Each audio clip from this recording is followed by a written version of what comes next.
Perhaps they have the answers alongside Emory Hunt and the two-time Super Bowl champ Bryant McFadden. Fellas, wow. I mean, we come out, we say wow for a number of reasons every so often. Bryant McFadden, you said tonight we play for pride on both sidelines. One of these teams did that in convincing fashion.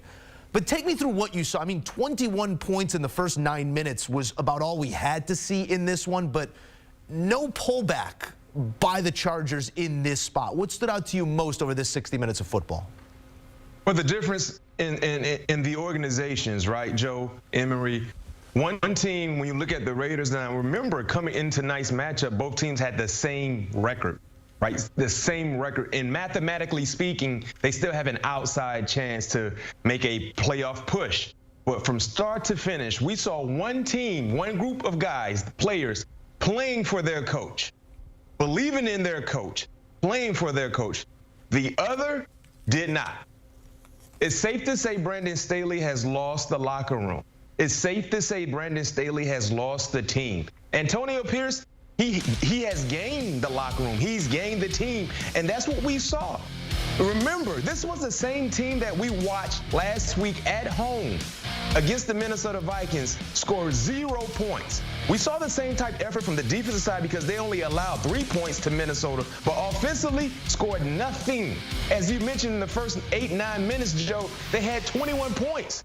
21 points, miscues after miscue for the Chargers, led to opportunities for Aiden O'Connell in the offense, and boy, did they capitalize, and they were having fun from start to finish. So that's what I noticed. That's the most intriguing thing for me watching this game. From the very first play to the last play, one team was playing for their coach. The other team just basically was just out there as a body. You know, we always hear the saying that a team reflects the attitude of their head coach. And when you're looking at the Raiders, they look as tough and as physical as Antonio Pierce did when he was a player. On the other side, you look at Brandon Staley and how his team just looked aloof, just like he does on the sideline. It was almost like we're watching Mike Tyson versus Glass Joe. And so when you think about the Chargers football team, there was no answers. Who can they turn to? Who's going to be the guy to rally the troops? It wasn't going to be their head coach. He's out there looking as shocked as the players are. But on the other side, we saw Antonio Pierce's Raiders keep their foot on the gas. They were trying to put 100 up on the scoreboard, which I love. And so when you have a team that is as tough and as physical, reflecting the attitude and the persona of their head coach, you get what you get out there on the scoreboard tonight. And there you see it, the most points ever allowed in franchise history by the Chargers, no matter the city, 63. Also, the most points ever scored by a Raiders offense, 63 in this moment. Let's stay on the coaches here because there's going to be activity, I think, on both fronts, and we won't prognosticate what is to come, but the future for Brandon Staley looks bleak, maybe stripped of employment. I think the coach on the other sideline might be stripped of something as well, and that's an interim tag. In your eyes, did Antonio Pierce earn a head coaching job tonight? Absolutely, because you saw a team rebound from what B-Mac talked about, a loss last weekend. They were held scoreless. They didn't score on offense. They came out guns a-blazing and went right up and down the field to score points against the Chargers, a rival. And you had this defense still play as aggressive, not only like they did against the Vikings, but also in this ballgame from start to finish. Your defense got in the end zone. Your offense found ways to score with a passing game, with trick plays. So you saw a team that lost 3-0 last week, come out, regroup, find itself, and come out with the same aggressiveness against a rival. I think Antonio Pierce, just like Rick Bisaccia did a couple of years ago, found the right chords, struck the right chords, got this team going in the right direction. And the team will tell you, like I said in the pregame, they will show you what they believe in, who they want to rock with, and they want to rock with Antonio Pierce. I echo that, Emory. I'm right there with you. I think Antonio Pierce has shown that he can be a permanent head coach for this organization.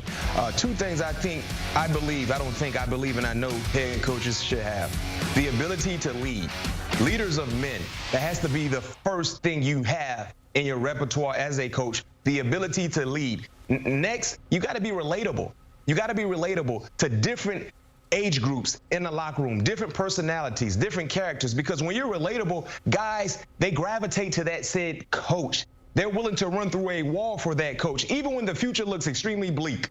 They don't showcase that when they're playing the game of football. So when you factor in what we're seeing now for the Raiders, right? When you look at how the Raiders look when they had Josh McDaniels compared to how they look now, yes, they've been losing some ball games, but we've been seeing fight. We've been seeing effort. Last week, they lost 3-0. We saw an effort. A few weeks ago against Miami, playing in Hard Rock Stadium, they took the Dolphins down to the last possession. We're seeing effort. We're seeing a competitive mindset from the Raiders, and that's why I believe he shouldn't be the interim head coach moving forward. When you talk about 2024, I think he's done enough to be the permanent head coach. And think about this. When he decided, because it wasn't Josh McDaniels who decided to start Aiden O'Connell, it was Antonio Pierce. He saw something that no one else saw. We all questioned that move. You're not going with Jimmy G. You're not going with Brian Hoyer, who's been in the league for quite some time. You're going with a guy who lacks experience in Aiden O'Connell. Let's see how it plays out. Clearly, he has an eye for talent as well. So when you factor all of that into the equation, I'm right there with you, Emery. I think he should be the guy moving forward. And to double down on that, B-Mac, here's the part that I feel like we've gotten away from as a football society.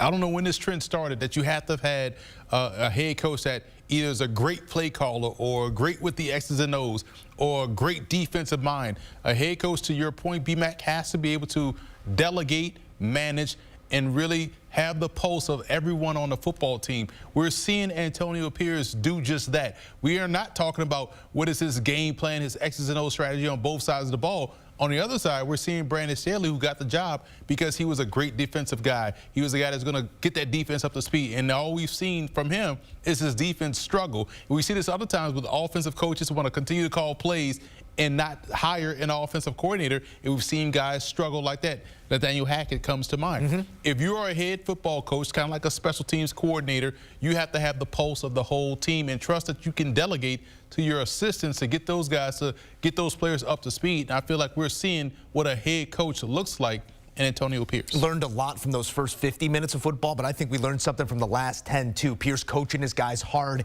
even on those last couple drives, wasn't happy with the defensive effort. You're seeing someone fully engaged with what he's doing and getting the most out of his guys. The guys do have to play the game. They do have to make the plays. Both teams are at a talent deficit in some ways, but Aiden O'Connell showed us something tonight too, Emery. 20 of 34, 248, 4 touchdowns. It's easy when it's easy. It's good when it's good. Momentum rolls downhill, and that seemed like the night for O'Connell. But did you see steps in the right direction from the signal caller for Vegas? Yeah, he hit the open guy. He took the shots downfield that were called for, and he was able to find the open receiver consistently.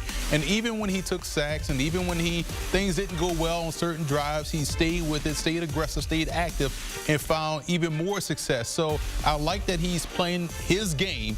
Again, we're in the era where, and I'm one of those guys that just loves mobile quarterbacks and guys that can create outside of the framework of the play above the X's and O's. But there's always something to be said for guys who can play on schedule. And you see right there, 20 of 34, 248, 4 touchdown passes, no turnovers, and kept the offense on pace. So he did exactly what you want a guy to do. This is why I'm always big. I'm not using the word backup. I like to use the word starter in waiting. You're a pro. You want to get in the game. You want to show that you belong. And he did that tonight against a guy that was also trying to fight for that same type of notoriety. But you saw a guy in Aiden O'Connell really seize the moment and take advantage of the opportunity.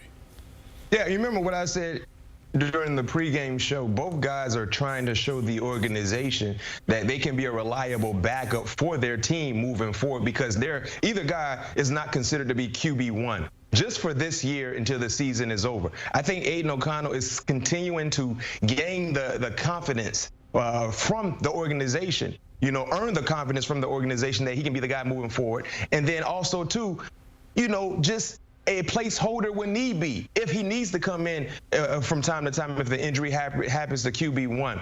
So I'm liking what I'm seeing. I'm seeing growth, because remember, his first start came against the Chargers. Remember, they sacked him 7 times. Khalil Mack had 6 sacks. Aiden O'Connell is pretty much the main reason why Khalil Mack is leading the league in sacks. It seemed like it was a long time ago, but yes, that was his first start. But then think about this. Going against the same team, your first start, they beat you up from start to finish. Guess what he was able to do? Stood in the pocket. He took a few hits here and there, but he never wavered. He always stayed, of course, went through his progressions. And we saw a guy, a young player, grow in this ball game, because clearly he was having some nightmares leading up to this Thursday night matchup. From his first start, where they beat him up, sacked him 7 times, he didn't show any signs of that today.